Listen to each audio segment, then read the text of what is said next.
And here's a word you don't hear very often in Washington anymore: agreement. So when the House passed a major housing affordability bill this week by a vote of 396 to 13, it's worth asking, what exactly did Congress just agree on, and does it actually matter? And will it have any effect on the cost of housing in this country? The short answer is yes, sort of. The longer answer is it's complicated. But that's okay, because we like complicated on this show.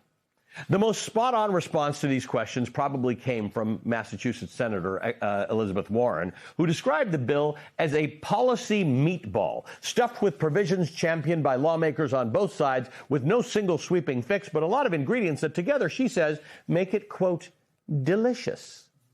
Okay, so what's in this housing legislation meatball?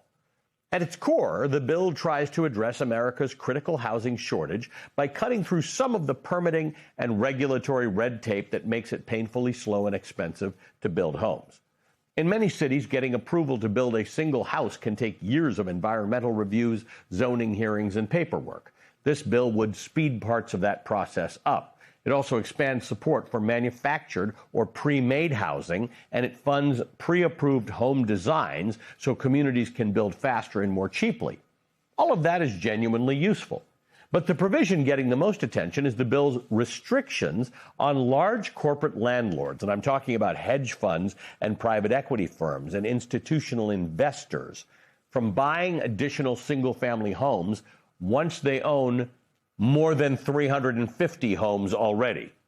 And that reflects something real. When giant investors sweep into housing markets paying all cash, it reduces supply. It makes that reduced supply unaffordable. Ordinary families can't compete. And even if the pricing were fair, most Americans can't make cash-only purchases of their home. They need a mortgage.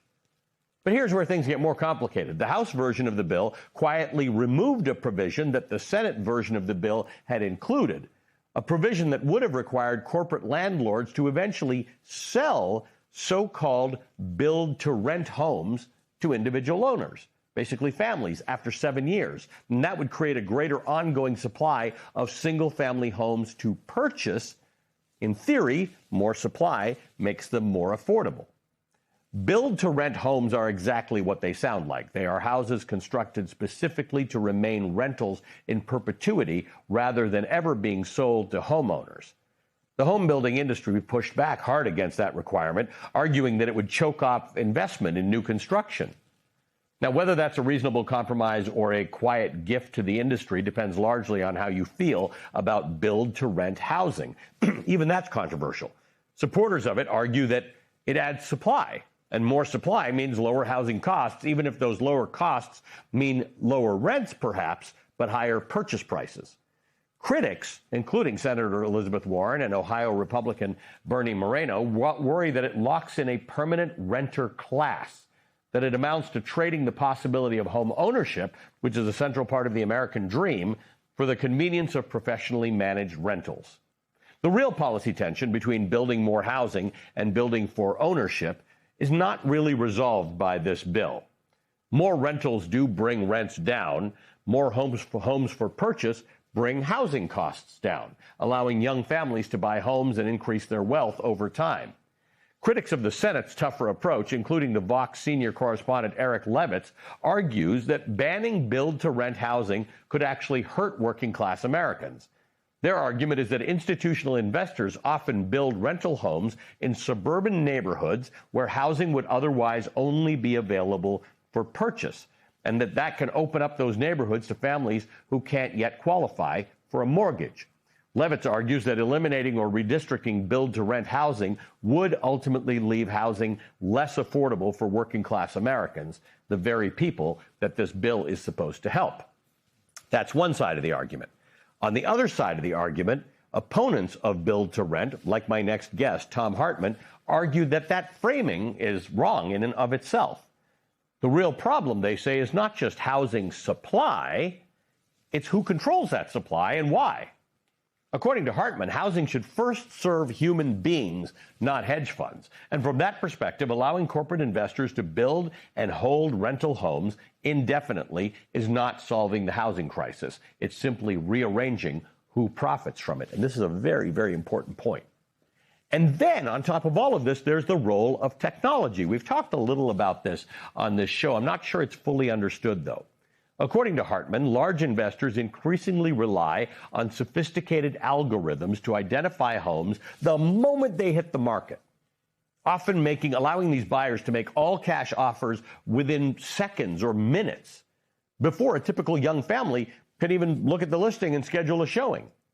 And it doesn't stop at the purchase, by the way. Once those homes become rentals, critics argue that many of those landlords turn to pricing software that's designed to push rent as high as the market will bear. Companies like RealPage, a software platform that's used by major landlords, have faced federal scrutiny and multiple lawsuits over allegations that they help landlords collude on rent increases in ways that critics say resemble price fixing. It's an important detail that makes the simple supply and demand defense harder to sustain. It's also worth remembering the Biden administration sued RealPage in 2024, but after President Trump returned to office, the federal government settled with the company last November with no fine, no admission of wrongdoing, and the software is still up and running, possibly causing your rents to be higher than they should be. Critics call it a sham settlement that let the company off the hook entirely. So while this administration pays lip service some days to affordability and to the housing crisis, it's also quietly closed the book on the most significant federal action against the very tools that those landlords use to coordinate on price. But the discussion on RealPage is actually a bit of a digression. We've discussed it before on this show. We will discuss it again on this show. But the thing to talk about this week is this very rare bipartisan bill that passed in the House and is, in theory, designed to address this nation's seemingly intractable housing affordability crisis. The House and Senate have now passed versions of this legislation twice. They even agree on the name, the 21st Century Road to Housing Act. They agree that there's a housing crisis in this country. They agree on many of the broad solutions. What they can't agree on is each other's bills. The Senate Majority Leader John Thune says the Senate should simply pass the House version. Elizabeth Warren says there's still more work to do. Still, and this matters, the disagreement now is substantive, which is rare these days. Congress is no longer arguing about whether a housing crisis exists. It's actually arguing about how to fix it. And that's not nothing. For years, the housing debate bounced between finger-pointing and paralysis. This bill, imperfect as it is, represents a meaningful step forward. Whether Congress can get it across the finish line before the midterms is another story entirely. Joining me now is Thom Hartmann, host of the syndicated radio talk show, The Thom Hartmann Program, and the author of numerous books, including The Last American President. Thom, I just need a piece of context from you, and that is this country has, over time, through laws or practices or norms, prevented certain groups, often based on race, from owning property. And owning property in this country is one of the clearest ways to build not just wealth in your own family, but generational wealth. So finding ways to allow people to own homes in this country is ultimately a good thing. Yeah, and always great to see you, Ali. Thank you so much.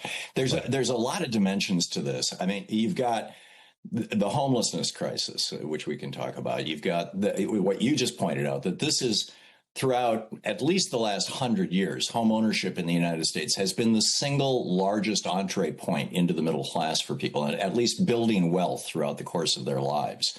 Obviously unions and good wages and all those things are important. And housing is one of those things, we've got this spectrum with regard to the commons. On one hand, nobody is suggesting that the government should be making my blue jeans or even regulating the company that does in a really heavy-handed way. On the other hand, you can argue that things like public education and even healthcare really should be pretty much entirely the job of the government, at least to pay for. Housing is kind of in the middle of there where, yeah, it's as essential as education and healthcare. And yet it's also a commodity. So we've got this delicate dance, that we've been doing for years and years. And as you point out, most of the regulation around it historically in the United States has been to racially segregate it. But now that homelessness is exploding and we've got a middle class crisis as a result of 45 years of Reaganomics, we're having this conversation. It's a good one. It's an important one. About it, right? That we're actually having a policy conversation. I dream of a world like this, where every week there's some kind of actual debate in the House and in the Senate in which Republicans and Democrats are talking together about solving a problem, even if their solutions are different. Let's talk about the solutions, because housing affordability, everybody tries it. Zohran Mamdani won an election on it here in New York City. But boy, it's complicated. It's a lot of things. It's not just investors buying rental properties. It's not the median price of a used home right now is over $400,000. The average price of a home buyer right now is 41 years old. And in many cases, they will take a 30-year mortgage that'll take them to 71. Maybe that's good. Maybe that's bad. But it's hard to buy a house in America. Yeah, and it's very different now than it was, for much of American history. When I was a little kid, my dad bought the house that I grew up in 1956. I think he bought it. And at that time, the average cost of a house in America was 2.2 times the average annual salary. And now the average cost of a home in America is about 10 times the average salary, or about 5 times the average household income, because now mostly it's 2 household incomes to produce that middle class that you used to be able to do with one. So that radical change in the cost of housing is a big part of it. Then you've got the stagnation of wages that has happened for 45 years as a result of Reaganomics, of freezing the minimum wage. It's still $7.25. You've got, the destruction of unions. We went from a third of us being in unions to only about 10% of us now. You've got this supply shortage. Part of this is that because housing is a commodity, the people who build them are saying, what's the most profitable way to build housing? Well, it's to build McMansions. It's not to build starter homes. After World War II, you can drive around neighborhoods in America, in any town in America, and see all these little, relatively small houses, 1,000 to 1,800 square foot houses that were built after World War II as starter homes. Right. Nobody's doing that anymore. And this bill would encourage a lot of that. So that's a good start, too. Let's talk about this build to rent concept. Right. I like to, as an economics guy, I like to say that most things come down to supply and demand, but housing is a little more complicated. We absolutely have a supply shortage in the United States, and any extra house that's built, whether it's for rental or ownership, may alleviate some of that shortage. But you don't like this idea of non-housing involved people, investors and hedge funds and private equity funds, getting into the business of buying or building houses just for perpetual rental. Well, we already have build to rent that's widely accepted. It's called apartments. And so, if somebody wants to invest in rental properties, build an apartment building. This is not rocket science.